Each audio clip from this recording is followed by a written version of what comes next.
Aujourd'hui, nous vous emmenons au cœur de la ville de Poitiers.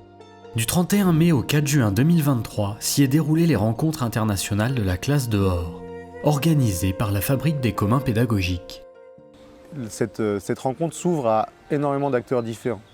On va retrouver sur place des élus, bien sûr des enseignants, des chefs d'établissement, des personnes qui peuvent de l'éducation nationale, des académies et bien sûr le monde associatif. Et le rôle de Tous dehors France a toujours été de créer des espaces d'échange, des espaces où des secteurs différents vont pouvoir se croiser, vont pouvoir penser ensemble, croiser leurs regards. Pour montrer à la fois la pertinence du travail collectif qui peut être réalisé à travers le réseau et à la fois comment ça peut se concrétiser de travailler en accompagnement des associations. Parce qu'on peut les faire classe dehors pour des tas de raisons différentes et nous, ce qui nous importe, c'est que dans ces temps de classe dehors, les enfants soient vraiment en contact avec la nature et, et des activités dans la nature qui les mettent en lien véritablement avec elle. Tous dehors France est donc venu pour partager et faire vivre au public les questionnements en lien avec la connexion à la nature et la classe dehors. Pourquoi est-ce important ? Comment le mettre en œuvre ? Mais un autre sujet a été mis en avant cette année. Le collectif Tous dehors France est venu aussi avec une intention, c'est de décaler un petit peu la thématique de la classe dehors vers les 0-3 et 3-6 ans, particulièrement vers la petite enfance et donc vers avant l'école. Et une technique qu'on connaît bien, c'est le maraudage. Le maraudage, ça consiste à aller vers un public qui n'a pas demandé leur rencontre avec les animateurs de l'éducation à la nature et à l'environnement. Maintenant, préparez-vous à vivre un échantillon de l'expérience du maraudage. Prenez ce parapluie au-dessus de vous et écoutez, on s'occupe de tout. On leur a volé. On leur a volé la sensation du vent sur le visage. On leur a volé la détente lorsqu'ils sortent dehors. On leur a volé leurs cris poussés vers les arbres. On leur a volé la découverte d'une coccinelle sur un brin d'herbe. On leur a volé le partage de la découverte des fourmis et leurs fardeaux plus grands qu'elles. On leur a volé la joie de marcher dans l'eau. On leur a volé le plaisir de courir dans la boue. On leur a volé l'expérience de la pluie sur le visage, de son petit bruit sur la capuche, de se sentir à l'abri sous son imperméable. On leur a volé le plaisir de rentrer le nez et les joues rouges. On leur a volé leur mouvement. Après cette écoute, gracieux. prenez un post-it et posez sur le papier tout ce que cela vous a inspiré.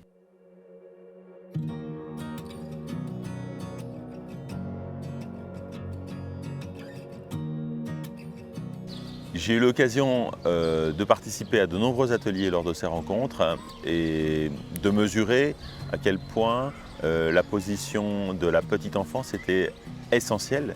Ces ateliers nous ont permis de toucher du doigt à quel point il est important de donner une expérience de nature à des enfants dès leur plus jeune âge. Mais ça veut dire quoi, donner une expérience de nature à des enfants ? Refaire connaissance avec ce qui nous entoure. Souvent on connaît mieux les animaux qui vivent à la savane ou sur la banquise que les petites bêtes qui vivent dans la terre, dans nos feuillages, dans les arbustes, dans l'herbe, ou juste connaître les différentes plantes qui poussent dans une pelouse, ça serait déjà beaucoup. Une expérience de nature, ça a multiples facettes et en fait on en vit peut-être plus qu'on ne croit, de façon inconsciente. Ce qui serait peut-être intéressant, c'est d'arriver à le conscientiser pour en tirer le meilleur des bénéfices. Pour conscientiser, l'un des vecteurs principaux est l'éducation. Quelle serait la place de la nature au sein de l'éducation ? Alors dans notre éducation, je vais prendre l'exemple des professionnels de la petite enfance, parce que du coup, pour les accompagner dans ces pour vivre des expériences de nature, c'est qu'on se rend compte qu'aujourd'hui, les générations, les professionnels petite enfance qui travaillent avec qui accueillent les jeunes enfants, aujourd'hui, en fait, font partie des gens déconnectés de la nature. Et en fait, la connaissent pas, en ont peur, ont des représentations qui sont faussées. Enfin, par exemple, voilà, qu'est-ce que les enfants peuvent mettre à la bouche de manière sans les mettre en danger. Et puis aussi, les rapports, moi, c'est quelque chose que je trouve intéressant à travailler avec les professionnels. C'est le rapport, par exemple, aux petites bêtes. C'est de quelle manière on va observer les petites bêtes avec les enfants qui vont être dans la découverte, l'observation. Et où aujourd'hui, par exemple, sur l'araignée, les professionnels de la petite enfance, la majorité en ont peur. Et donc, c'est comment on reconnecte tout ce lien-là dans le milieu de l'éducation et ce rapport à la faune et la flore dans les milieux d'éducation. Pour moi, l'expérience de nature, elle devrait être centrale dans notre éducation. C'est celle qui permet de révéler son potentiel, c'est celle qui permet de se comprendre, c'est celle qui permet de cultiver la relation riche avec les autres et puis de se sentir entouré de quelque chose qui nous est familier. Donc l'expérience de nature, il faudrait la vivre dès le plus jeune âge et continuer de le vivre toute sa vie durant, avec le plaisir de le partager avec les autres. Et si tous les enfants étaient en contact avec cette éducation à la nature ? Alors si tous les enfants étaient mis en contact de façon régulière avec leur environnement, avec la nature, on peut espérer qu'ils aient plus d'empathie par rapport à cette nature, qu'ils s'y intéressent, qu'ils se rendent compte que tout ne va pas très bien et puis qu'ils agissent surtout en tant qu'enfants puis qu'adultes dans le respect de cette nature-là, à la fois dans des actions directes dans leur environnement immédiat mais aussi dans leur choix de vie, quoi. Je donne un exemple, manger bio pour éviter de balancer des pesticides qui vont avoir un impact sur tous ces êtres vivants.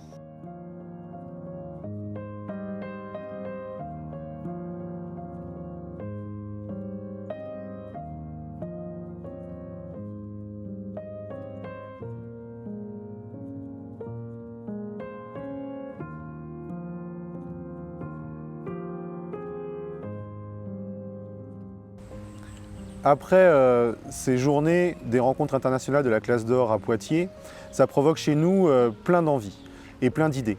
On voit bien qu'ici, peut-être que certains penseraient qu'il s'agit d'une certaine forme d'aboutissement ou encore que la classe dehors, ça c'est fait. On se rend bien compte que si la pratique elle existe, il y a encore besoin de lever énormément de choses pour qu'elle se généralise. Et donc on va avoir deux choses intéressantes qui nous donnent envie de faire. C'est on a une pratique qui fonctionne, qui commence à être vraiment documentée scientifiquement. Le colloque scientifique l'a prouvé.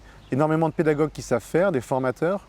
Et donc il faut que chaque enfant puisse avoir l'occasion de pouvoir avoir dans sa scolarité la pratique de la classe dehors comme étant un droit, une possibilité éducative, sans enlever bien entendu l'autonomie éducative et pédagogique des enseignants. Mais c'est aussi de se rendre compte que cette approche de la classe dehors qui s'est construite en lien avec l'éducation populaire, l'éducation de l'environnement, bien entendu les praticiens, les enseignants et le monde de la recherche, a créé des modèles d'organisation où on s'est beaucoup intéressé autant au processus qu'aux résultats et que cela on peut le reproduire sur d'autres secteurs de notre société. Pour Tous dehors France, en ce moment c'est le chantier de la petite enfance, mais on voit bien qu'on va pouvoir aussi investir les questions du périscolaire, ou encore investir bien sûr la question des familles et des adultes. Et probablement qu'avec le temps, il sera amené à Tous dehors France d'aller vers des endroits qui sont peut-être où on nous attend peut-être un peu moins, mais qu'on va devoir aussi explorer. Je pense par exemple aux personnes en situation de handicap, je pense par exemple à la question de la grande précarité, ou encore même des personnes sous main de justice. Si ce droit à la nature devient vraiment quelque chose qu'on incarne, qu'en est-il des personnes qui vivent en prison ? Pour finir, un dernier mot sur cet événement ? Participer à un événement comme les rencontres internationales de la classe du dehors, qui sont quelque chose de nouveau, ça nous apporte une vraie impulsion. L'envie de partager et de rencontrer un peu des gens qu'on va voir à travers des dossiers ou à travers des webinars. Et là, on les a en vrai, on peut discuter et du coup, ça nous permet de faire le pas de côté et de comprendre bien les enjeux et d'avoir une discussion encore plus sincère et peut-être de plus grande proximité.